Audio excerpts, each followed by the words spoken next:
This is PETG. It's stronger than PLA, it's more heat resistant, and it can be troublesome to get perfect. Slicer settings for PETG are not really settings, they are a polite suggestion. This is not PLA, and I get why people stick with PLA and don't move on to PETG, but you don't have to settle for that. Print better. So what's going on here? A lot of PETG problems I've had come down to just a couple of things. How it handles heat during extrusion and how it behaves after extrusion.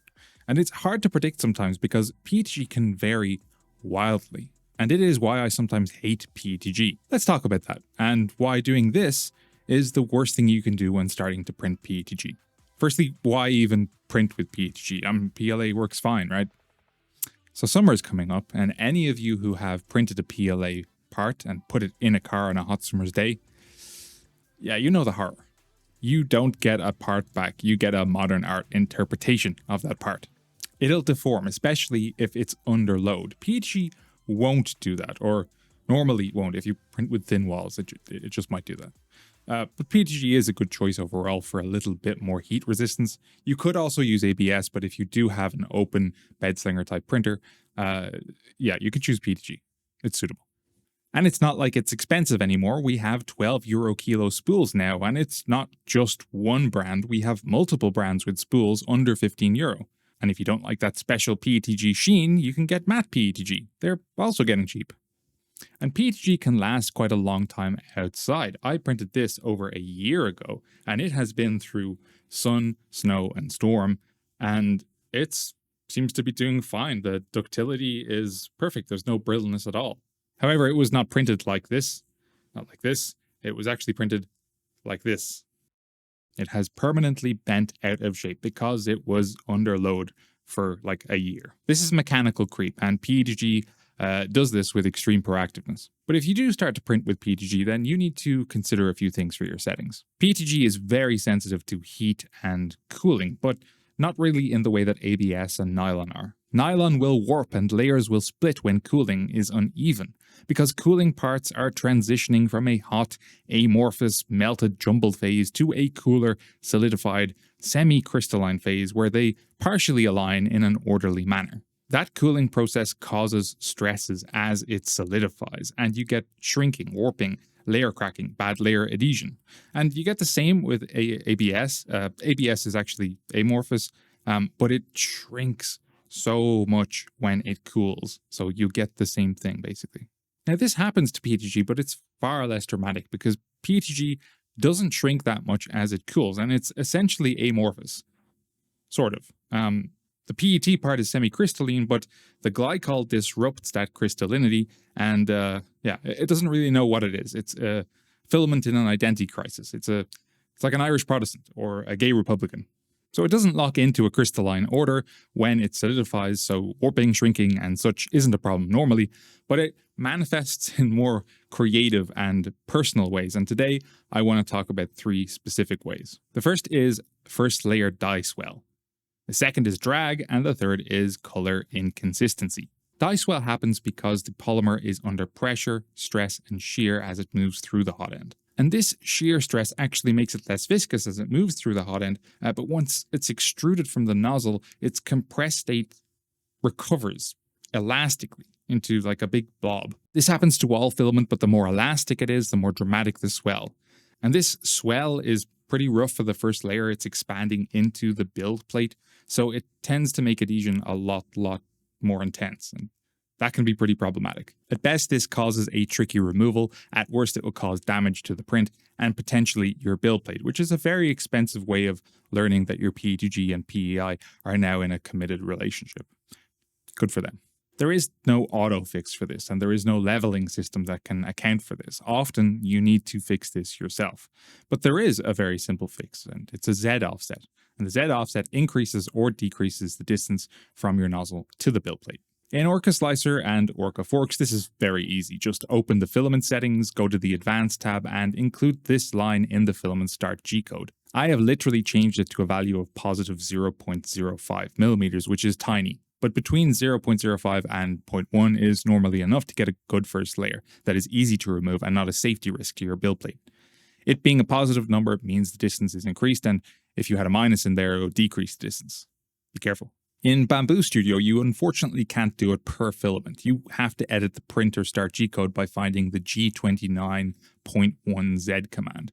The number after that is the offset. Next up is drag, which is multifaceted. So remember, PETG is a very sticky filament, and that doesn't just apply to the PETG sticking to the preceding layer. It also applies to the PETG sticking to your nozzle. And this actually can be exacerbated by die swell. So remember, when die swell happens, it happens exactly when it exits the nozzle, not when it hits the preceding layer of your model. So yeah, PETG can actually stick to the nozzle because of die swell as well. And that's exactly what happened to our hoodie guy here. Has that ever happened to you? Taking a look at the slicer, we can see there is a very significant direction change where this island joins the main part. You might think this is entirely down to acceleration, but it's not, because our acceleration settings are working okay. It's not a massive speed increase. Some of this might be related to pressure advance, but automatic pressure advance tuning only tunes dynamic flow delay in the hot end, like with our A1 and Mini, and it doesn't tune post-exit expansion, which is why a manual line pressure advance calibration might be necessary. But ultimately, this is a stickiness issue. The filament will stick to your nozzle instead of the part, and it just kind of stretches and drags it, and it kind of looks like under extrusion, giving this sort of gash here. You can reduce the speed, but normally decreasing your temperature is enough to increase the viscosity of the filament, and this reduces the stickiness, and that should save it. The last problem is probably the most insidious in PETG printing, and it's actually not a huge problem because it doesn't affect all PETG filaments and all model geometries, and the lighter your filament is, the more it's affected. It's color inconsistency. These samples all look pretty okay, right? Like, not bad. But let's take a closer look with the macro lens. Ah yeah, there it is. This is also a multifaceted problem. It's a mix of several. Firstly, opacity. PETG is not opaque, it is relatively translucent, so it can show problems that occur behind outer walls. Secondly, PETG has a very wide temperature range. Some can be 220, others can be up to 280, and also it's very, very sensitive to cooling. And your cooling will vary across your print. You can get away with a generic profile for PLA, but you can't always do this for PETG, and sometimes a manufacturer's profile also isn't up to snuff. Focusing on PETG's sensitivity to cooling, let me show exactly how sensitive it can be. This is something else. You might think that this is Z-banding or terrible flow consistency. It's not. This is what happens when cooling is uneven. And it's not uneven because something is wrong with the fans or the ducts. It's uneven because of the infill pattern. The dark bands are about 2 millimeters apart, exactly the distance it takes for this gyroid pattern to turn 90 degrees. And when it does that, it's moving perpendicular to the wall as opposed to parallel. 2 millimeters underneath it was parallel, and now it is perpendicular. Because of this, you get very different airflow as it cools the infill. The dark parts are those with perpendicular curves, and the light are those that are parallel. There are pretty simple fixes to this. You can speed up your infill, equalize your layer times, reduce cooling, or use an aligned infill pattern, or all of them together. And that looks much better. The other thing about PETG is, well, a little bit speculative. I couldn't find that much information about this online, so I had to come up with a new explanation, which is always a good sign and never totally presumptuous and clutching at straws. It's something I like to call stress-induced color oscillations, or SICO.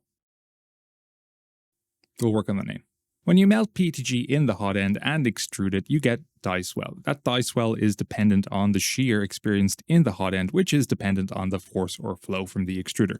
If the flow is reduced, such as during a deceleration, shear reduces, and relaxation actually starts to happen in the hot end before filament exits the nozzle. You get less die swell. And the converse is also true. Normally for something like PLA, when you reduce flow, there is more time for the filament to absorb heat, and the extruded filament is a bit more glossy.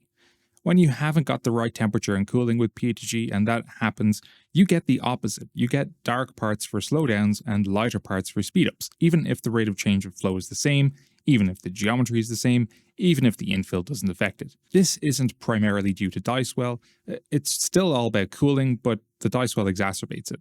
The dynamics of melted filament in a hot end are complicated, and with PETG it's even more complicated. We're slowly learning how to understand these things as they become apparent as we get faster printers, higher flow hot ends, and more creative filaments. We're learning. I don't really like what we're learning, but we are learning. Thanks for checking out our video today, guys. Let us know what you think in the comments and feel free to share your success and horror stories with PETG down there too. If you didn't know, we have a Discord server where there are specific channels for troubleshooting and a specific channel for fails too. We'll be back with another video next week, so until then, later.